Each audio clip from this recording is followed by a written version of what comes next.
I red pilled 2 very nice lesbians this morning at the Denver airport. I'll have you know. I was going through security, and we get to hand them your ID, and she says, Stan. These 2 ladies were in front of me, and she says, "Look at the camera." I go, "No thanks, I'll opt out." And she goes, "Okay." And she hands me my license back, and then she goes, "I need you to scan your boarding pass over here." And I scan. She goes, and the ladies go, "They didn't ask me to scan my boarding pass. Why'd they do it with you?" I said, "Because I opted out of the photo." And they go, "You can do that?" I go, "Oh yeah." I said, "It says down there, but they don't advertise it." She goes, "Oh." And I said, "You got to opt out of the pat down too." They're like, "Wait, why? Wait, how do you know this?" She goes, "Oh," she goes, "You must work in IT."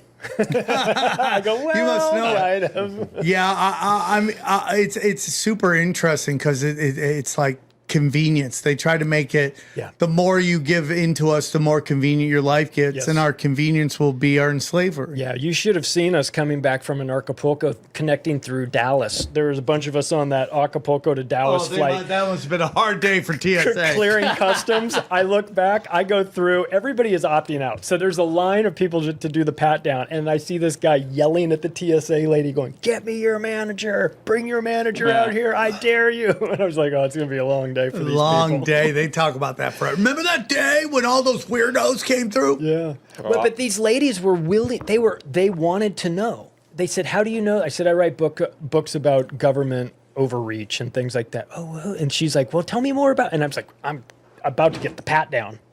Because they said, "Move over here. This is where you stand for the pat down." And the ladies are watching. And I said, "Watch and learn." That's what I said. And so he goes to pat you down. You said no? No, he goes to pat me. No, he wanted me to go through the body scanner, and I won't do it. I say I want the pat down. She's like, "All right, so you opt out of both of them?" I'm like, "Yeah, you got to opt out of the photograph, and you got to opt out of going through the scanner. You got to make them do the pat down." And they're like, "Okay." I'm like, "Next time you go through the airport, you try." And she was like, "What's your name?" So I gave her my name. She was typing it in her phone because they were going off somewhere, and she's like, "I'm gonna buy your book." So I'm sorry. I love that, dude. You make your impact where you can.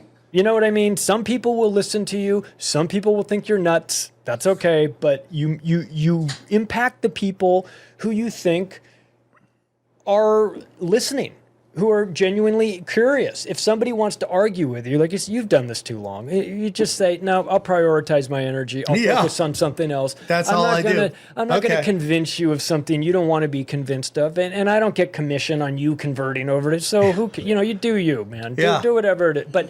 But for those who really are genuinely curious, like that, I would have talked to those had we not been in a rushed situation, me getting to a plane and them getting to another plane. I would have sat down and talked to them about it. I would have explained, "This is what we're doing. This is what happens. This is what you can do. Here are some solutions for you." So I don't want to just fill your head with fear about it's all coming down, right? But you got to have something like, you can do this, and this is why you opt out. And she says, "Well, won't they get the picture anyway?" I said, "They probably will, but we're going to make them work for it." Yeah, I'm with you on that. And she said, "Yeah, that's a good idea." So some people, it's just never occurred to them to stand up. Yeah, we don't have a problem with with disobedience in this country. We have a problem with obedience. We have a problem with people doing what they think is the right thing simply because they're being told to do it. So look in the camera. If people had the option, how many do you think would opt out and get patted down? If there was a sign, like where it said, "Do you want to go through the machine or do you want to opt out?" Because like you said, a lot of people don't know. I didn't know until Sam literally was like, "I don't have to do it." I was like, "What do you mean?" And he was like, "Watch this." And then he never gets patted down. Even if he's running late, he doesn't give a. Well, more people would opt out if they knew they could and do the pat down. However, you are talking about a time in space where you're almost always rushed.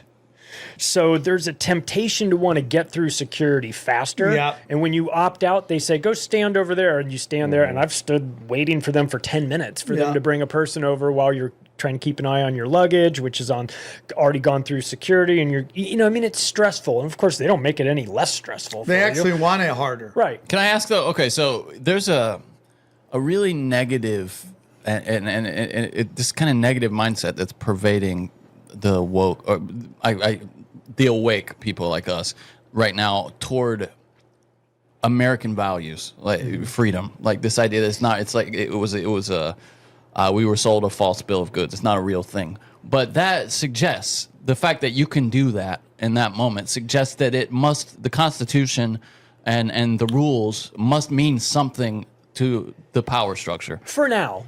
Right. Yeah. Right. Exactly. Do you think that it's something that we're going to continue to have to fight for that? Is it worth fighting for at this point? Yeah, it is worth fighting for. It goes back to that whole, they have to tell you what they're going to do before they do it sort of thing. Right? You're free to opt out of these things. You just need to know that you can opt out of them. And you need to know the procedure for doing it. I mean, opting out at TSA doesn't require much knowledge, but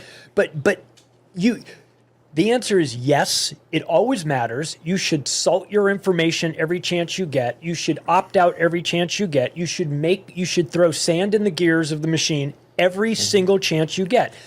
When I went to Mexico in February, I was on my way to an Acapulco, and I opted out again, and the TSA guy is doing the hand pat down, and I thought I had he said, let's go over here and let's do the thing.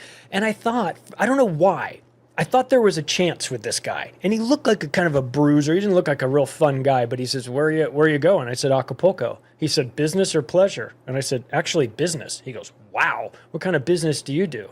I said, I'm an author, and I'm going to a conference.